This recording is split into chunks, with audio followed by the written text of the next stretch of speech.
नया शहर, नए लोग, सब कुछ नया। हमारी आज की स्टोरी शैली की है। शैली बेसिकली झारखंड के एक छोटे से गांव से है, पर उसकी job Mumbai the dream city में लगी थी।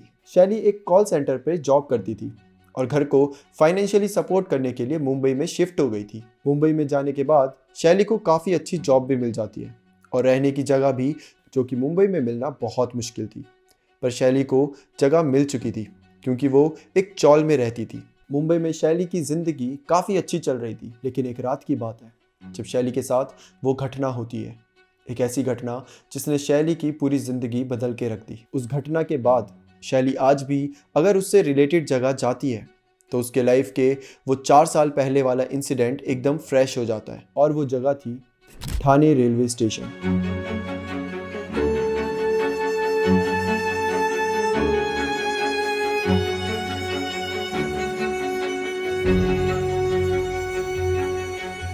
शैली को मुंबई में आए हुए पूरे 2 महीने हो चुके थे और जिस जगह वो रह रही थी वो वहाँ के लोगों से, वहाँ के स्टेशन से, वहाँ की भीड़ भाड़, सब चीज़ों से काफ़ी फेमिलियर हो चुकी थी। ऐसा उसे कभी भी ट्रैवल करने में, यहाँ आने या जाने में कभी भी दिक्कत नहीं आती थी और इसी वजह से उसे कहीं पे भी जाना हो तो ज़्यादा सेकंड थॉट देती नहीं थी, वो बस चले जाती थी। तो ऐसी एक रात की बात है जब शैली कॉल सेंटर में काम कर रही थी, बट काम ज़्यादा होने के कारण वो थोड़ी सी लेट हो चुकी थी।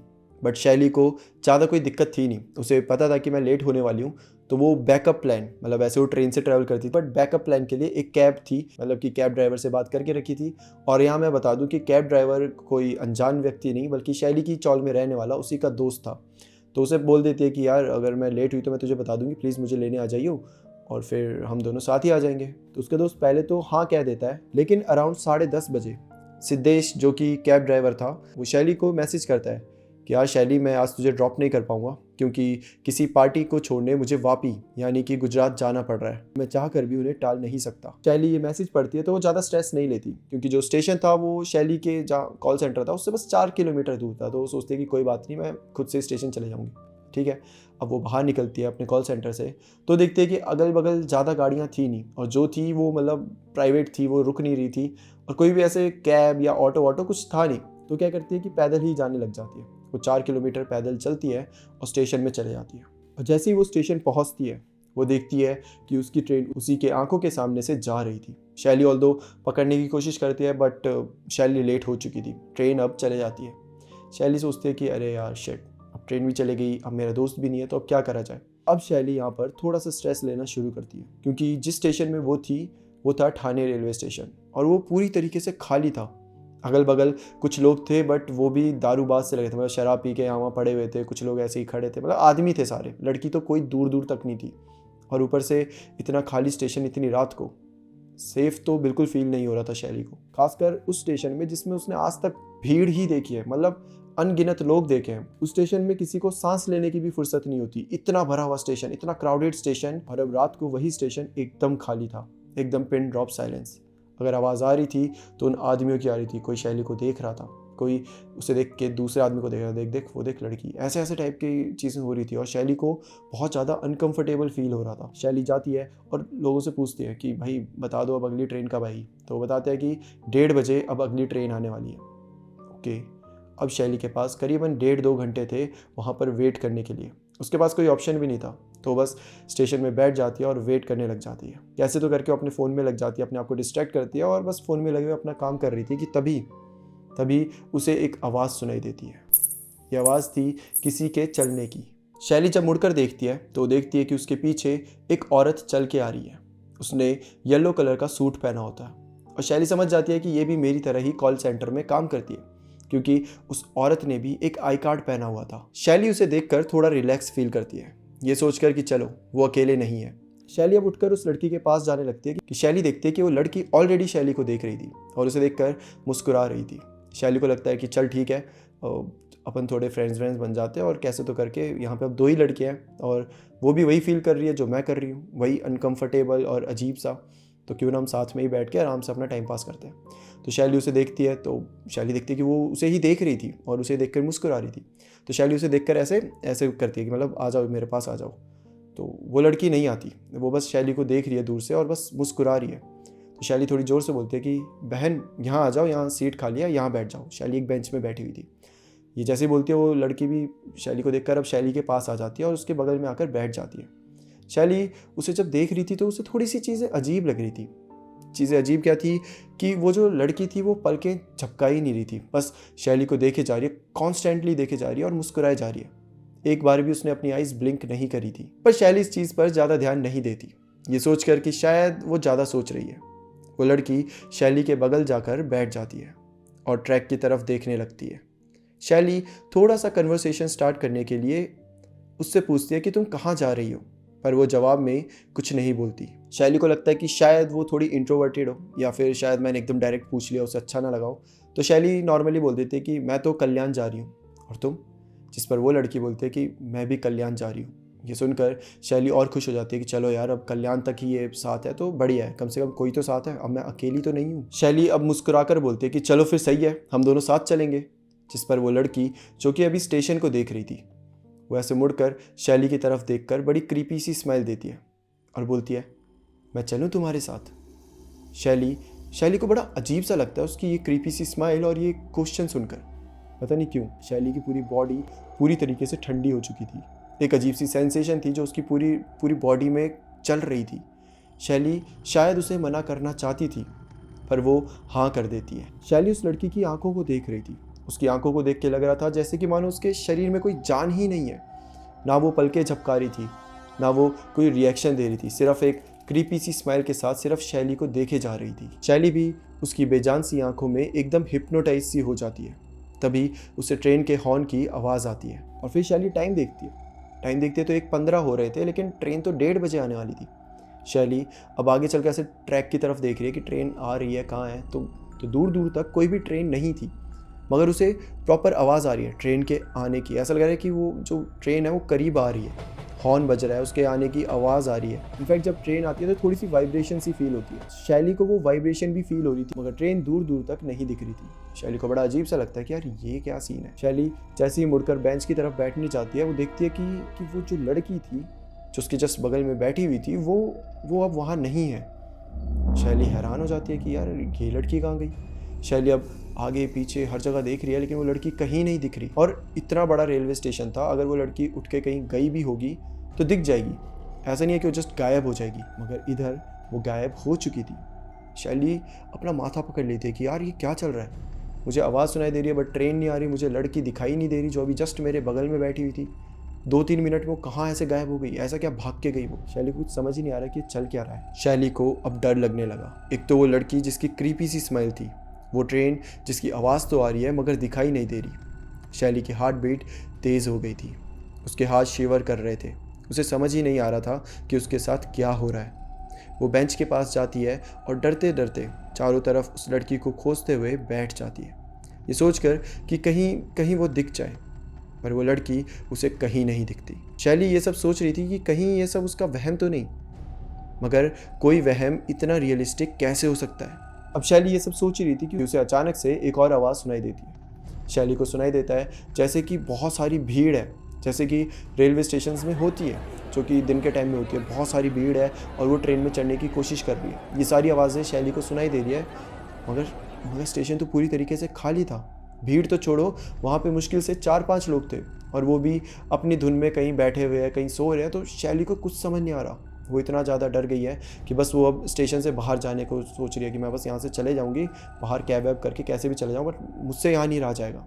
शैली बेंच से खड़ी ही होती है कि तभी वहाँ पर उसकी ट्रेन आ जाती है।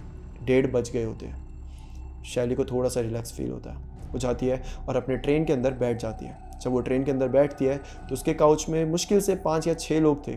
कुछ 1-2 औरतें थी और कुछ आदमी थे, सब सो रहे थे। उन सबको देखकर शैली थोड़ा सा रिलैक्स फील करती है कि चलो फाइनली भाई अब यहाँ से एक बार निकलूँ और थोड़ी देर में अपने घर। शैली जाकर अपनी सीट पर बैठ जाती है। वो सर नीचे करके बस वही सब सोच रही थी कि उस स्टेशन पे आखिर जो भी हुआ वो हुआ क्या, कि तभी उसे फील होता है कि उसके आगे वाली सीट पर कोई आकर बैठा है। शैली अब अपना सर उठाकर देखती है कि आखिर सामने कौन बैठा है, तो तभी उसकी आंखें फटी की फटी रह जाती है, क्योंकि उसकी सामने वाली सीट पर वही पीले सूट वाली लड़की बैठ गई थी, जो कि फिर से शैली को घूरे जा रही थी और वही क्रीपी स्माइल दिए जा रही थी। शैली को कुछ समझ नहीं आ रहा था कि आखिर ये चल क्या रहा है। वो अपनी आंखों को कैसे तो ऐसे मतलब पूरे मसल के फिर से देखती है और इस बार देखती है तो सामने कोई भी नहीं होता। शैली समझ जाती है कि ये उसका वहम है। शायद वो इस चीज़ के बारे में इतना ज़्यादा सोच रही है कि शायद अब उसे हेलुसिनेशन होना स्टार्ट हो गए हैं। तो शैली थोड़ा सा रिलैक्स फील करके आराम से बैठती है कि ठीक है, मैं अब इन सब चीज़ों के बारे में नहीं सोचूंगी। अब थोड़ी सी आगे ट्रेन चल रही थी। शैली भी अब पूरी तरीके से जाग चुकी थी कि तभी उसे वापस से वो लड़की दिखाई देती है एंट्री गेट पर, जहाँ से आप ट्रेन के अंदर घुसते हो, वो वाले गेट पर। और वो ऐसे खड़ी है और शैली को देखे जा रही है और फिर से वही क्रीपी स्माइल। और शैली पूरी तरीके से ऐसे फ्रीज हो चुकी है। और तभी वो लड़की शैली को देखते देखते नीचे कूद जाती है, ट्रेन से सीधा नीचे। शैली ये देखते ही जोर से चिल्ला देती है। जैसे चिल्लाती है, अगल बगल के जो लोग जो सो रहे थे वो एकदम उठ जाते हैं और पूछते हैं कि क्या हो गया, तुम ऐसे चिल्ला क्यों रही हो, सब ठीक है? शैली कुछ भी नहीं बोल पा रही थी। वो पूरी तरीके से कांप रही थी। उसकी ज़ुबान तक नहीं निकल रही थी कि तभी एक औरत उठकर शैली के पास आती है। शायद कहीं ना कहीं उन्हें अंदाज़ा हो गया था कि शैली क्यों इतना घबराई हुई है। वो औरत शैली के पास आकर बोलती है कि बेटा चिंता मत करो, जो भी है सब चला जाएगा, मैं तुम्हारे साथ हूँ। और ये बोलकर वो शैली के बगल वाली सीट में बैठ जाती है। शैली इतना ज़्यादा डरी हुई थी कि वो आंटी के हाथ पकड़ लेती है। पूरे टाइम आंटी के हाथ पकड़े हुए थे, पूरे टाइम उसके हाथ कांप रहे थे और बस कैसे तो करके वो आंटी के हाथ पकड़े पकड़े पूरा रास्ता काट देती है। फाइनली ट्रेन अपने स्टेशन पर आ जाती है। कल्याण स्टेशन पर हर कोई उतर जाता है, इंक्लूडिंग शैली। शैली जब स्टेशन से बाहर आती है तो उसे वहाँ पर एक आवाज़ सुनाई देती है और ये आवाज़ सुनकर शैली को मानो इतना रिलैक्स कभी फील नहीं हुआ होगा जितना उसे उस दिन हुआ था। ये आवाज़ तेजस की थी। तेजस सिद्धेश का छोटा भाई था। सिद्धेश आपको याद ही होगा, मैंने शुरू में बताया था, जो कैब ड्राइवर था जिसे जाना पड़ा। तो सिद्धेश जब जा रहा था तो उसने अपने छोटे भाई तेजस को बता दिया था कि उसकी दोस्त स्टेशन में लेट हो गई है तो उसे पिक करने चले जाए। तेजस तो 11:30-12 बजे चले गया था। वो जो ट्रेन थी वो शैली से छूट गई थी। तो तेजस को भी लगा था कि यार ये ट्रेन में अगर वो नहीं आए तो कोई नहीं, अगली ट्रेन में आएंगे। तो तब से वहीं पर शैली का वेट कर रहा था। तो तेजस शैली के पास जाता है और पूछता है कि आप कहाँ रह गए थे इतनी लेट, और आपका फ़ोन भी नहीं लग रहा। शैली देखती है तो उसका फ़ोन पूरी तरीके से डेड हुआ पड़ा था। तेजस शैली को बिठाता है और पूछता है कि क्या हो गया था, आप इतनी लेट और इतने डरे डरे से क्यों लग रहे हो, सब ठीक है ना? शैली तेजस को सब कुछ बताती है, बट वो उस औरत वाला पार्ट नहीं बताती। शैली को लगता है कि शायद ये बताना सही नहीं रहेगा, तो वो बाकी से बताती है कि हाँ यार मेरे से वो छूट गई थी ट्रेन और मेरा फ़ोन डेड हो गया, ब्ला ब्ला। और फिर उसके बाद शैली कैब में बैठ जाती है और तेजस अब गाड़ी को चौल की तरफ ले जाता है। अब तेजस गाड़ी चला रहा है, शैली बगल में बैठकर सो जाती है, वो थक गई थी। अब शैली यहाँ पर रात को सो चुकी थी, पर उसकी आँख खुलती है अगली सुबह, वो भी तेजस के रूम में। तेजस की मॉम शैली के पास बैठकर रोटियां बना रही थी, खाना बना रही थी।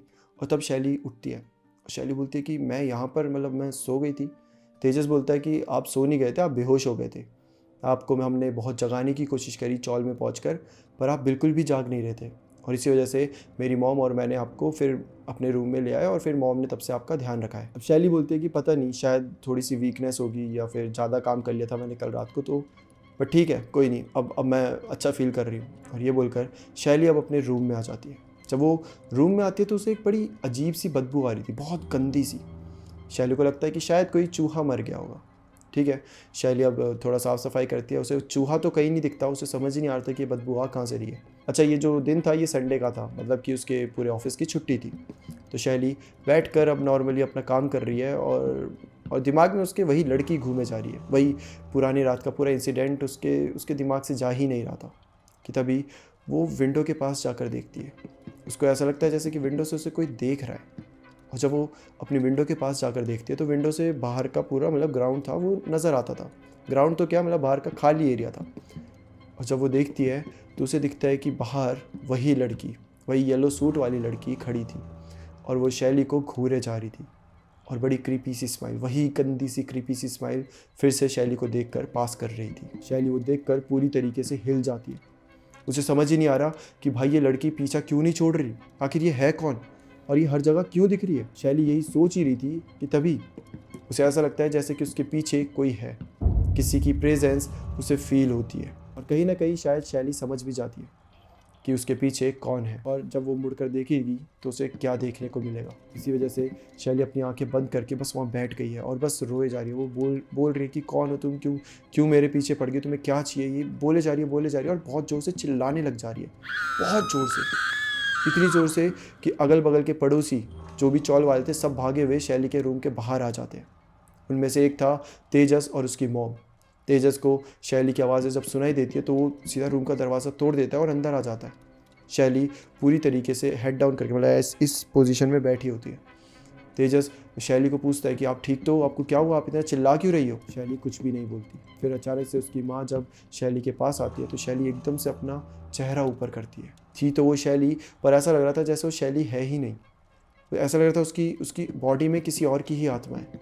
शैली बहुत ज़ोर ज़ोर से हंसने लग जाती है और सीधा भागते हुए फ्रिज के पास जाती है और फ्रिज के अंदर से एक मछली को निकालती है जो कि आधी कटी पड़ी थी और उसको जानवरों की तरह खाने लग जाती है, एकदम जानवरों की तरह। ये देख के सब हिल जाते हैं, इसलिए नहीं कि वो जिस तरीके से खा रही थी, बल्कि इसलिए क्योंकि शैली पूरी तरीके से वेजिटेरियन थी। इनफैक्ट वो तो नॉन वेज खाना तो दूर, उसके बारे में सुनती भी थी तो उसका मुंह बन जाता था कि छी यार, मेरे मेरे को ये सब मत बताओ, ऐसे टाइप की थी शैली।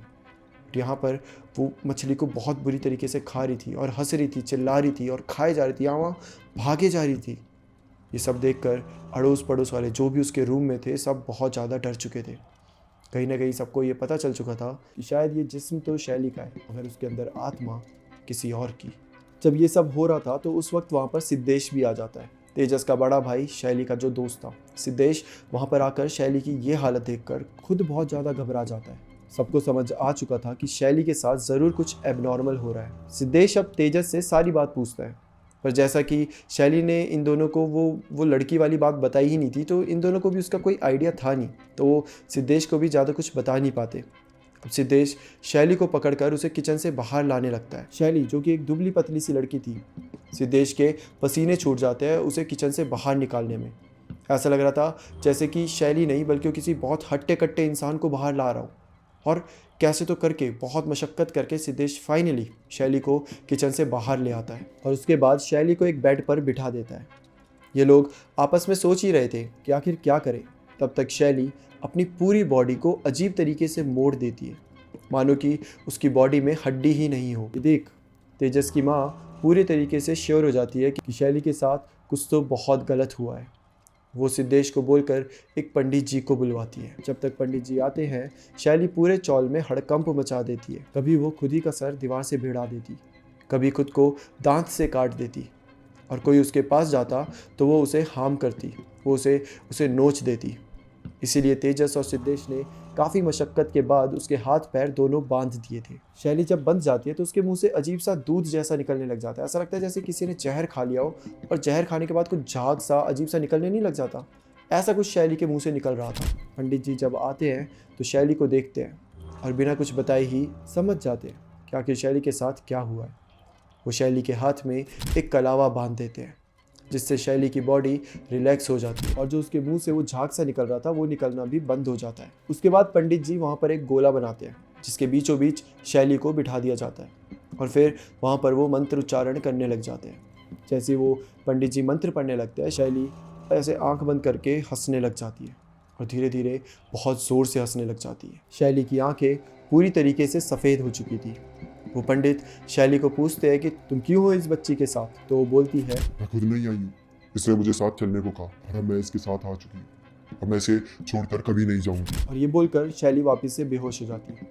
पंडित जी सिद्धेश से पूछते हैं आखिर शैली के साथ क्या हुआ है, वो कहाँ गई थी लास्ट बार। तो वो बताते हैं कि उससे जब लास्ट बार बात हुई थी तो वो रेलवे स्टेशन पे थी और उसी के बाद से उसके साथ ये सब हो रहा है। वो बेहोश हो गई, उसका सुबह उठी, घर पर आई और फिर अब ये सब। पंडित जी समझ जाते हैं कि रेलवे स्टेशन में इसके साथ कुछ तो बुरा हुआ है। पंडित जी शैली के हाथ में छोटा सा कट मारते हैं जिससे खून की 2-4 बूंद निकलती है। उन्हें पंडित जी एक बोतल में डालते हैं जिसके बाद शैली के बाल, उसके नाखून और उसके कपड़े का छोटा सा टुकड़ा उस बोतल में डाल देते हैं और सिद्धेश को कहते हैं कि इसे कहीं शांत सी जगह में जाकर दबा कर आ जाओ, कुछ ऐसी जगह जहाँ पर शैली का आना जाना ना हो। सिद्धेश वैसा ही करता है और उस दिन शैली नहीं उठती, वो पूरी तरीके से बेहोश रहती है। उसकी आंखें सीधा अगले दिन खुलती है। अब शैली की जब अगले दिन आंख खुलती है तो पंडित जी भी वहाँ पर ही मौजूद होते हैं। पंडित जी अब शैली से पूछते हैं कि क्या तुमने रेलवे स्टेशन में किसी को अपने साथ आने को कहा था। शैली जिसका सर पूरी तरीके से दर्द कर रहा था वो कैसे तो करके ज़ोर डालती है और बोलती है हाँ, मैंने उस लड़की को बोला था जब वो दूर खड़ी थी तो मैंने उसे कहा था कि आप मेरे साथ चल लो, जिसके बाद उसने बड़ी क्रीपी सी स्माइल भी दी थी। पंडित जी शैली को समझाते हैं कि आगे से ये गलती दोबारा कभी मत करना। शैली बोलती है कि पर वो तो रेलवे स्टेशन था और मैं तो एक नॉर्मल फ्रेंड की तरह उसे बोल रही थी। और वहाँ पर ये सब कैसे हो सकता है? वहाँ पे तो वो तो एक पब्लिक एरिया है जहाँ पे इतने लोग होते हैं। पंडित जी बताते हैं कि रेलवे स्टेशन ही एक ऐसी जगह है जहाँ पर सबसे ज़्यादा मौत होती है। कोई वहाँ पे खुद कूद जाता है तो कोई वहाँ पर गिर जाता है। और भले ही दिन के टाइम वहाँ पर कितनी भी भीड़ हो, कितने भी लोग हों, मगर जब वो स्टेशन शांत होता है तो उससे ज़्यादा क्रीपी जगह और कुछ नहीं होती। कई आत्माएं वहाँ पर वास करती है, जिनमें से एक को शैली ने खुद न्योता दिया था अपने साथ आने को। वेल, ये सब समझाकर पंडित जी भी वहाँ से चले जाते हैं और शैली का ये किस्सा यहाँ ख़त्म होता है। शैली आज भी उसी चौल में रहती है और मुंबई में ही काम कर रही है। वो आज भी रेलवे स्टेशन से ही ट्रैवल करती है, मगर उस दिन के बाद से कभी भी शैली ने 11 बजे के बाद ट्रैवल नहीं करा। अगर वो लेट भी हो जाती तो या तो वो ऑफिस में ही स्टे कर लेती है या फिर कैब करके वापस घर आती है, मगर ट्रेन से रात को कभी सफ़र नहीं करती। अक्सर जब 11 बजे भी वो ट्रेन से सफ़र करती है और जब वो उस स्टेशन में आती है, उस एग्जैक्ट जगह पर जिस बेंच में शैली बैठी हुई थी और जिस बेंच में शैली के साथ वो औरत भी बैठी हुई थी, उसी बेंच को देखकर, उसी घड़ी को देखकर जहाँ वो देख रही थी कि 1:30 बजे की नहीं, उन सब चीज़ों को देखकर आज भी उसे डर लग जाता है। उसे ऐसा फील होता है कि जैसे मानो ये कल की ही बात हो और वो लड़की आज भी कहीं ना कहीं उसके साथ ही हो। That's it for today guys. ये थी शैली की स्टोरी। आई होप कि आपको ये स्टोरी पसंद आई हो। फिर मिलते हैं हम किसी और टॉपिक के साथ। तब तक के लिए bye bye and take care.